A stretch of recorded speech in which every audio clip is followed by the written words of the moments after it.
Olá, tudo bem? Bem-vindo ao canal Viver de Renda. Se inscreva no canal, deixe o seu like e compartilhe com os amigos. Nos ajude a chegar cada vez mais pessoas. O seu like é muito importante para isso. Meu nome é Clóvis Faleiro, sou formado em administração de empresas e consultor na área empresarial. Investidor na Bolsa desde 2006. Este ano eu estou completando 15 anos investindo na Bolsa de Valores. Sou investidor, não sou analista, não faço recomendações. Aqui eu procurei, com o canal Viver de Renda, compartilhar com vocês as minhas histórias, contar para vocês as coisas que deram certo, as coisas que deram errado, as grandes lições que eu fui aprendendo nessa trajetória enquanto investidor. O meu objetivo é alcançar a independência financeira. Quero compartilhar isso com vocês para que vocês também construam as suas estratégias de investimento e possam performar melhor nas suas escolhas e assim alcançar a tão sonhada liberdade financeira. Muito bem, estamos fazendo hoje um vídeo bônus. Estamos em pleno sábado, já divulgamos um vídeo mais cedo sobre a Oi, que é sábado e domingo, é sempre dias da nosso estudo de caso, né, sobre a Oi. Mas hoje, sábado à noite, estamos fazendo a divulgação desse vídeo bônus. E por que estamos divulgando esse vídeo extra? Porque ontem foi mais uma data histórica, né? A Bolsa de Valores ontem fechou a 125.076 pontos. Então, o índice da Bolsa de Valores de São Paulo, o Ibovespa, fechou a 125.076 pontos. É uma nova máxima histórica. Ele já tinha firmado no dia 7, quer dizer, no dia anterior, ele tinha firmado a máxima histórica, uma nova máxima histórica de 122.385 pontos, rompeu no dia seguinte essa máxima e continuou ladeira acima. Chegou a 125.076 pontos, e isso depois de ter tocado os 125.523 pontos. Aí depois retrocedeu no final do pregão e fechou a 125.076 pontos.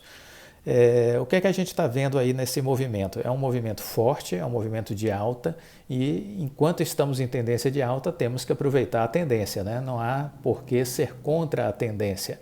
A tendência é de alta. Qual o objetivo desse movimento? Olhando estudos gráficos, a gente enxerga um primeiro objetivo a 127 mil pontos e um segundo alvo a 129 mil pontos. Basta lembrar que nós estávamos no dia 29 de setembro de 2020 a 93.500 pontos. Então veja que de 29 de setembro para cá estamos subindo na quinta marcha. Parece que não há limites para a felicidade, né? O céu é o limite. Então é hora de estar atentos, né? É hora de estar atentos. Em setembro, e virada de setembro para outubro, havia um pessimismo generalizado, muitos analistas dizendo que a Bolsa não tinha por que mais subir, que a Bolsa ficaria entre 93 e 98 mil pontos. Nós estávamos, na verdade, numa consolidação já há alguns meses, há 3 meses mais ou menos, a gente estava lateralizado na Bolsa. E de repente rasgou na virada de setembro para outubro, começou a subir e não parou mais, né? E por que não está parando essa alta da Bovespa? Esse vídeo tem essa finalidade de conversar com vocês sobre isso. Por que a Bolsa está subindo tanto, né? A pandemia não continua no mundo, o Brasil não está numa situação complicada, se endividou ainda mais por conta do auxílio emergencial, as reformas não foram aprovadas, né? Há muita incerteza com relação ao teto dos gastos, países ainda anunciando novos lockdowns, né? O Reino Unido, a Alemanha, números recordes de mortes em Portugal, na Alemanha, na Inglaterra. Então, o mundo está doido? Por que as bolsas estão fazendo novas máximas? Porque, na verdade, não é só o Brasil que está fazendo nova máxima. A Bolsa Americana, todos os dias, está fazendo novas máximas históricas. O que está acontecendo com o mundo? O mundo enlouqueceu? Não, é que, na verdade, o que a gente precisa entender é que Bolsa de Valores, no mundo inteiro, funciona desse jeito. Ela é focada numa parte na realidade. Ou seja, as condições econômicas, as condições dos países, né, as condições das empresas. Esse é vamos dizer assim, é um pedaço da Bolsa de Valores que acaba precificando as ações. Só que existe uma outra parte da Bolsa que não tem nada a ver com números, entendeu? Tem uma parte da Bolsa que não tem nada a ver com números. É altamente subjetiva. E essa parte que não tem a ver com números, ela está focada em expectativas. Então, uma parte importante da Bolsa está relacionada a expectativas. Expectativas têm a ver com o futuro, não tem a ver com o presente nem com o passado, entendeu? Então, o que nós estamos vendo é a força das expectativas. E por que início de outubro começou essa grande virada na Bolsa de Valores no mundo inteiro? E no Brasil também ela começou a acontecer no final de setembro, início de outubro. Por que isso aconteceu? Por diversos fatores, não foi um apenas. Tivemos vários drives, vamos dizer assim, vários gatilhos para essa alta. Né? Vamos falar sobre alguns deles aqui rapidamente. Rememorar, na verdade, porque para quem acompanha o canal Viver de Renda, nós estamos abordando esses temas já há algum tempo. Então, o primeiro gatilho foi o fato de que os grandes bancos de investimentos, Wall Street, percebeu que o Joe Biden ia vencer as eleições americanas. E isso foi considerado uma notícia positiva para os investidores. Então esse foi o primeiro gatilho que aconteceu com relação a essa grande alta no mundo, no mercado de ações. O cenário das eleições americanas dando uma tendência de que Joe Biden ganharia as eleições. Ora, mas o governo Trump não fez um governo pró-empresas, não houve um crescimento. Por que os mercados de investimento, por que os grandes bancos, os fundos de investimentos, grandes empresas como a BlackRock, que movimenta trilhões de dólares, por que todo mundo estava achando que era bom a vitória do Joe Biden? Por uma simples razão. Os mercados, eles detestam instabilidade. E a característica principal do Donald Trump era gerar instabilidade. Ele governava no Twitter. Ele tinha essa característica. Então, de manhã, de tarde, de noite, ele ficava postando coisas no Twitter. E isso gerava instabilidades nos mercados financeiros. Eu acompanhei, eu estava investido na Bolsa de Valores durante todos os anos do governo Trump e eu pude ver essa instabilidade acontecendo a todo instante. Ele falava uma coisa de manhã, a Bolsa começava a cair. Falava uma coisa de tarde, a Bolsa começava a subir. Falava outra coisa de noite, no dia seguinte a Bolsa começava a cair. Isso foi constantemente. Essa instabilidade os investidores detestam. Então, no final do governo dele, havia já uma saturação. E foi o que acabou transparecendo quando os investidores começaram a ver com otimismo a vitória do Joe Biden. Confirmada essa vitória, as bolsas americanas renovam a cada semana novas máximas históricas. Se você for olhar o Dow Jones, o Standard Poor's 500, né, a Nasdaq, estão um foguete subindo o tempo todo. Entendeu?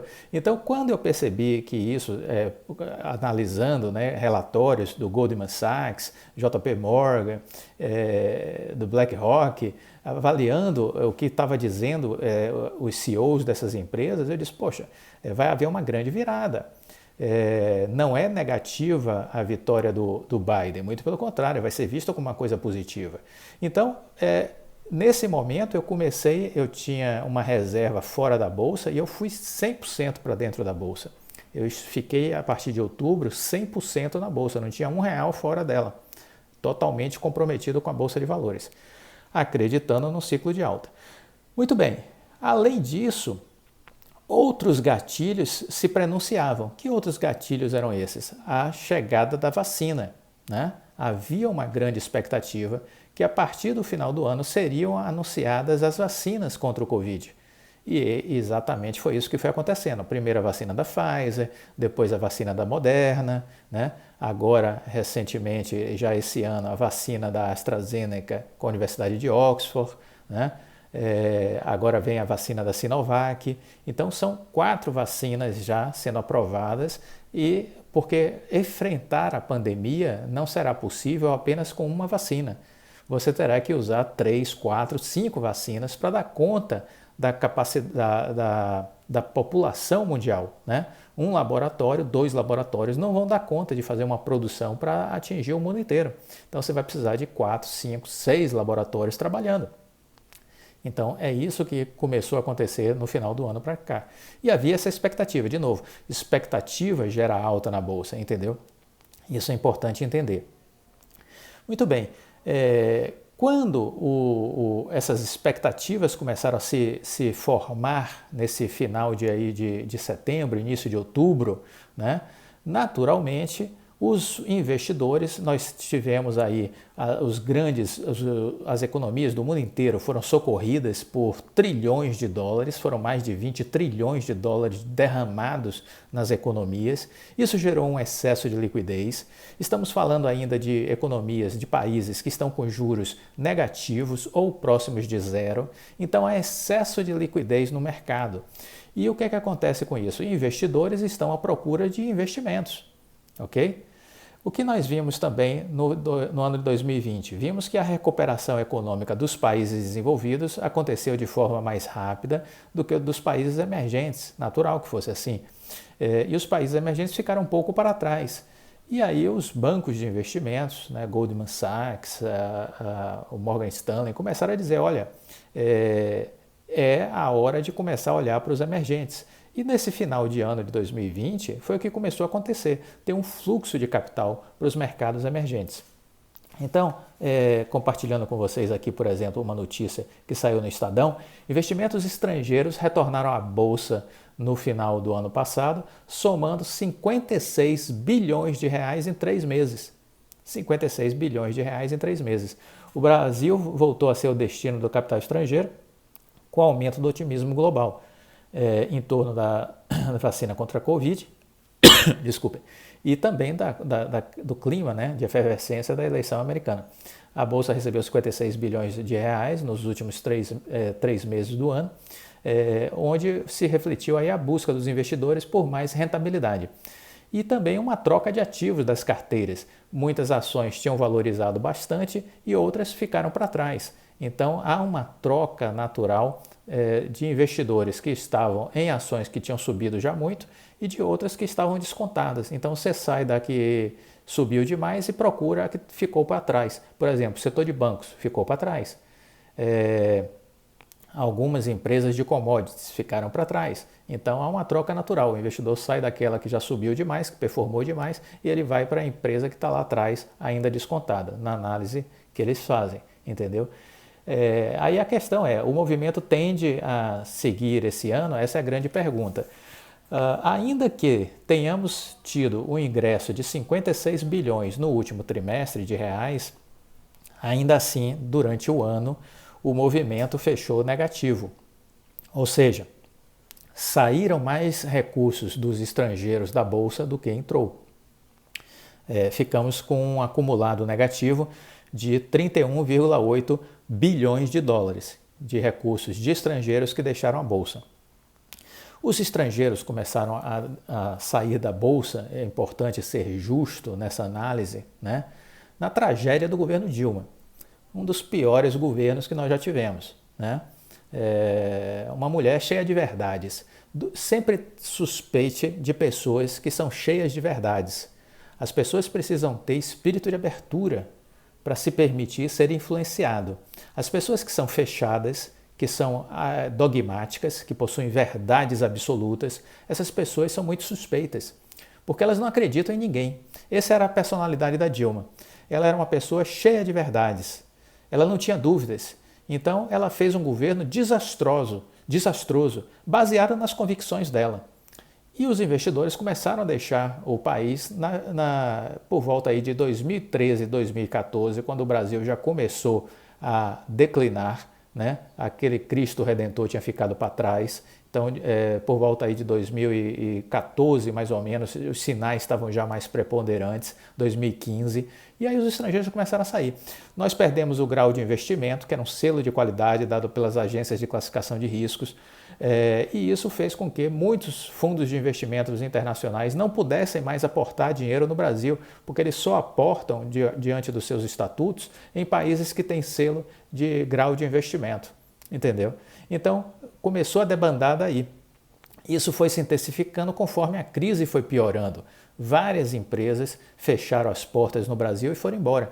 Essa tragédia de Dilma persiste até hoje, entendeu? Porque os governos que a sucederam, né, o Temer conseguiu já dar uma melhora na situação econômica, embora não tenha sido, a mídia não foi favorável ao governo Temer, mas ele fez muito para recuperar o país.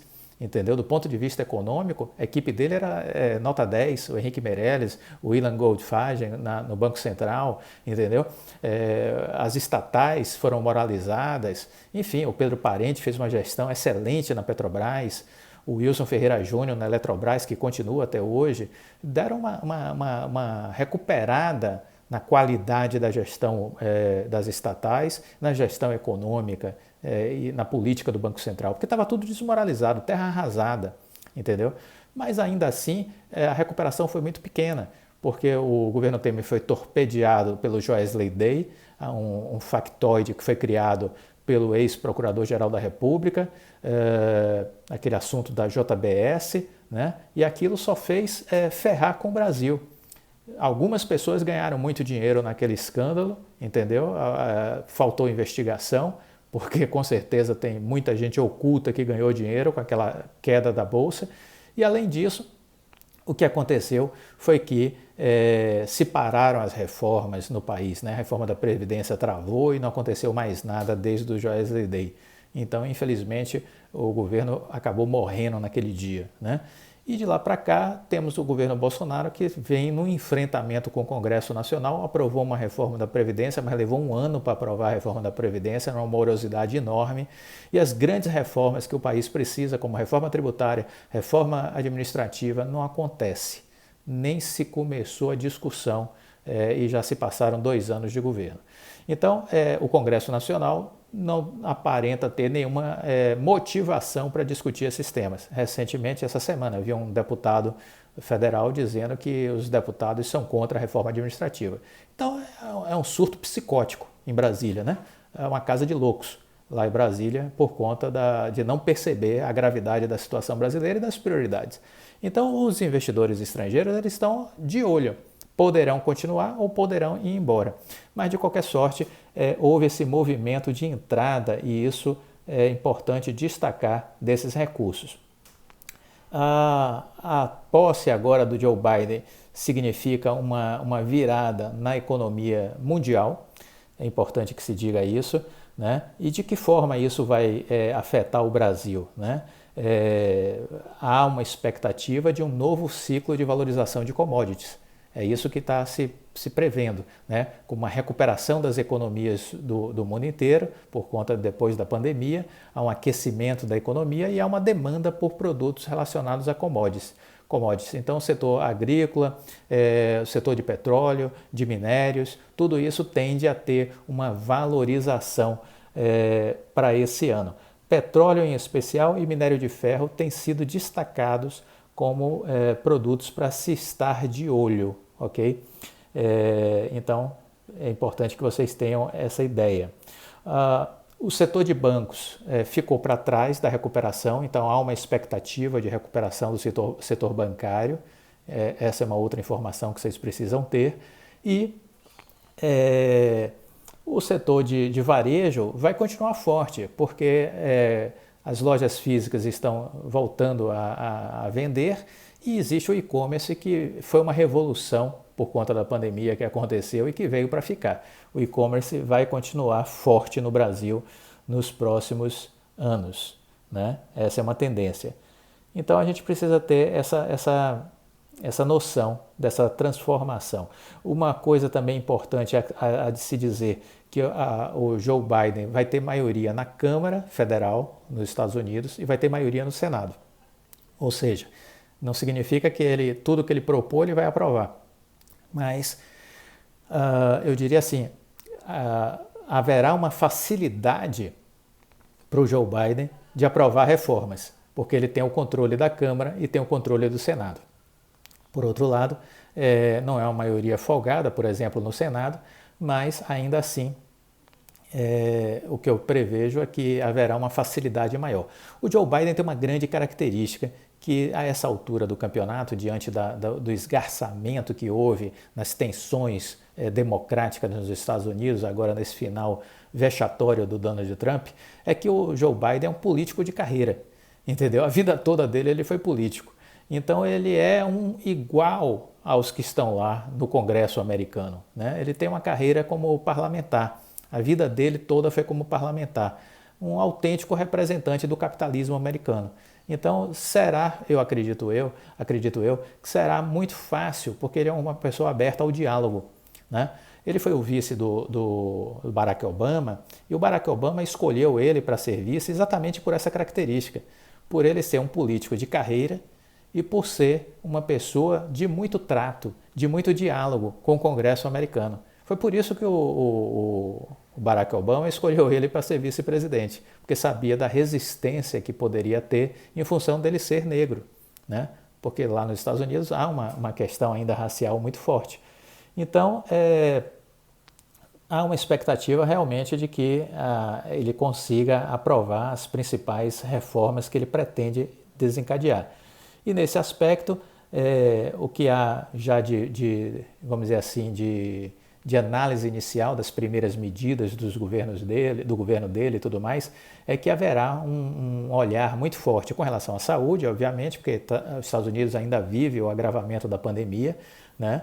Mas que, além disso, ele vai fazer um investimento forte em infraestrutura, rodovias, ferrovias, portos, aeroportos, melhoria do ambiente de negócios, entendeu? Vai haver muitas obras públicas. Isso tudo serão ferramentas para movimentar a economia americana, gerar novos negócios, gerar trabalho e renda. Então será por aí que a gente já começa a ver por onde vai começar a trabalhar o Joe Biden. E um olhar muito forte para a questão ambiental, que essa vai ser, tudo indica, uma bandeira que ele vai fincar no governo dele. A preocupação ambiental, uma economia mais verde, mais sustentável, esse é o olhar que ele já vem anunciando, e que no primeiro dia de governo dele, ele traz os Estados Unidos de volta para o Acordo de Paris, que foi um grande acordo das potências mundiais de preservação ambiental, de cuidado com o clima, que o Trump tirou os Estados Unidos do Acordo de Paris, e o Biden já disse que no primeiro dia ele retorna ao Acordo de Paris. E um governo muito mais voltado para relações multilaterais, né? Então, um fortalecimento da relação com a Europa, um fortalecimento com a relação com a Ásia, com o Japão, com outros países da região, Singapura, Vietnã. Então é isso que a gente enxerga com relação a esse início de governo do Joe Biden. O Credit Suisse, por exemplo, levou sua perspectiva para o Standard Poor's 500 para 4.050, de 4.050 pontos para 4.200 pontos.